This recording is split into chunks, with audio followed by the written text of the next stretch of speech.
साईं बाबा से जुड़े 15 ऐसे फैक्ट जो आपने इससे पहले कभी भी नहीं सुने होंगे। नमस्कार दोस्तों, आप देख रहे हैं फैक्टो लाइब्रेरी। मैं आपका साथी लेकर आ गया हूं एक नई इंटरेस्टिंग फैक्ट वीडियोस। आज की इस वीडियो में हम लोग बात करने वाले हैं शिरडी साईं बाबा के बारे में और जानेंगे उनसे जुड़े 15 इंटरेस्टिंग फैक्ट। चलिए शुरू करते हैं। महाराष्ट्र के तीर्थ स्थलों में से शिरडी सबसे महत्वपूर्ण तीर्थ स्थल है। शिरडी, जिसकी पहचान साईं बाबा से है, भारत देश विभिन्न जाति, पंथ और परंपराओं का देश है। अलग अलग जाति और संप्रदायों के लोग अलग अलग भगवान का प्रचार प्रसार करते हैं, पर साईं बाबा के बारे में कहा जाता है कि उन्होंने 19वीं सदी में लोगों को धर्म और भेदभाव से ऊपर उठकर सोचना सिखाया। शिरडी साईं बाबा ने अपना संपूर्ण जीवन एक फकीर के रूप में बिताया, पर लोगों को मानवता का एक विशाल खजान देकर चले गए। छोटे से शहर शिरडी में प्रतिदिन हजारों की संख्या में भक्त साईं बाबा के दर्शन हेतु आते हैं। भक्तों का मानना है कि शिरडी के साईं बाबा के दर्शन मात्र से उनके सभी दुख दर्द दूर हो जाते हैं। आइए जानते हैं शिरडी साईं बाबा से जुड़े वो 15 इंटरेस्टिंग फैक्ट कौन से हैं जिससे भक्तों के दुख और दर्द दूर हो जाते हैं। फैक्ट नंबर 1, शिरडी में प्रतिदिन लगभग 60,000 लोग बाबा के दर्शन के लिए आते हैं। वहीं गुरुवार व रविवार को यह संख्या 2 गुना हो जाती है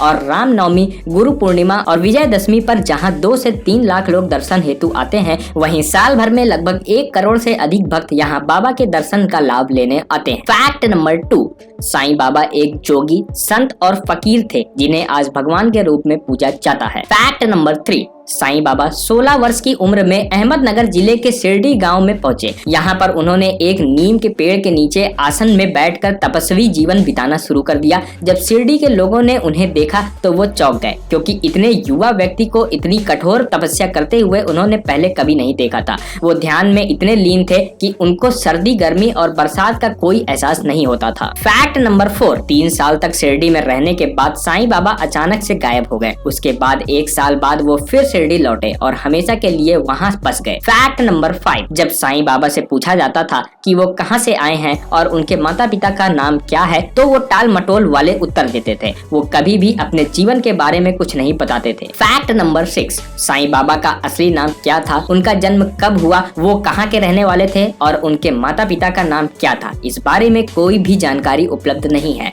शशिकांत शांताराम गडकरी की किताब सदगुरु साईं दर्शन अनुसार साईं ब्राह्मण परिवार के थे। उनका परिवार वैष्णव ब्राह्मण यजुवृद्धि शाखा और कौशिक गोत्र का था। साईं बाबा का जन्म 27 सितंबर 1830 को महाराष्ट्र के परभीड़ जिले के पाथीर गांव में हुआ था। साईं बाबा के पिता का नाम परशुराम भूसारी और माता का नाम अनुसुआ था, जिन्हें गोविंद भाऊ और देवकी अम्मा भी कहा जाता था। कुछ लोग पिता को गंगा बाऊ भी कहते थे। दोनों के 5 पुत्र थे, जिनके नाम इस प्रकार हैं: रघुपति, दादा, हरिभाऊ, अंबादास और बलवंत। साईं बाबा परशुराम की तीसरी संतान थे, जिनका नाम हरिभाऊ था। फैक्ट नंबर 7, साईं नाम उन्हें भारत के पश्चिम में स्थित महाराष्ट्र के शिरडी नामक गांव में पहुंचने के बाद वहां के लोगों ने दिया।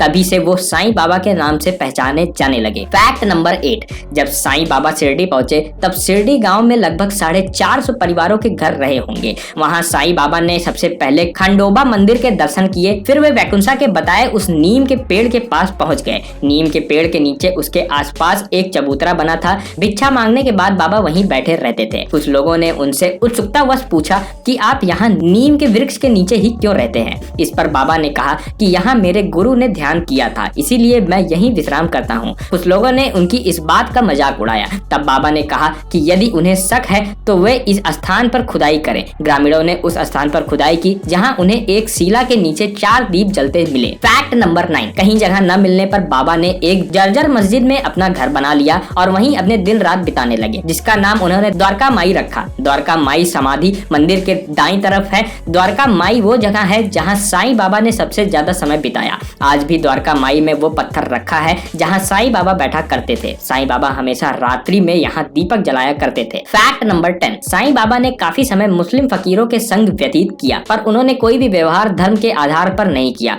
वो सिर्फ मानवता में विश्वास करते थे। उनका कहना था सबका मालिक एक है। फैक्ट नंबर 11, साईं बाबा हमेशा बीमार और दुखी लोगों की सेवा सेवा किया करते थे और दूसरों को भी इसके लिए प्रेरित करते थे। फैक्ट नंबर 12, साईं बाबा शिरडी के केवल 5 परिवारों से रोज दिन में 2 बार भिक्षा मांगते थे। वे पात्र में तरल पदार्थ और कंधे पर टंगे हुए कपड़े की झोली में रोटी और ठोस पदार्थ इकट्ठा किया करते थे। सभी सामग्रियों को वे द्वारिका माई लाकर मिट्टी के बड़े बर्तन में मिलाकर रख देते थे। कुत्ते, बिल्लियां, चिड़िया निसंकोच आकर उस खाने का कुछ अंश खा लेते थे। बचे हुए भिक्षा को साईं बाबा गरीब भक्तों के साथ मिल बांट कर खाते थे। फैक्ट नंबर 13, पहले शिरडी के लोग साईं बाबा को पागल समझते थे, पर उनके अविश्वसनीय चमत्कारों से प्रभावित होकर उनके भक्तों की संख्या बढ़ती गई। एक बार उनके एक भक्त ने उन्हें खाने पर बुलाया। निश्चित समय से पूर्व ही साईं बाबा एक कुत्ते का रूप धारण करके भक्त के घर पहुंच गए। भक्त ने अनजाने में चूल्हे में जलती हुई लकड़ी से कुत्ते को मारकर भगा दिया। कुछ देर उस भक्त ने साईं बाबा का इंतजार किया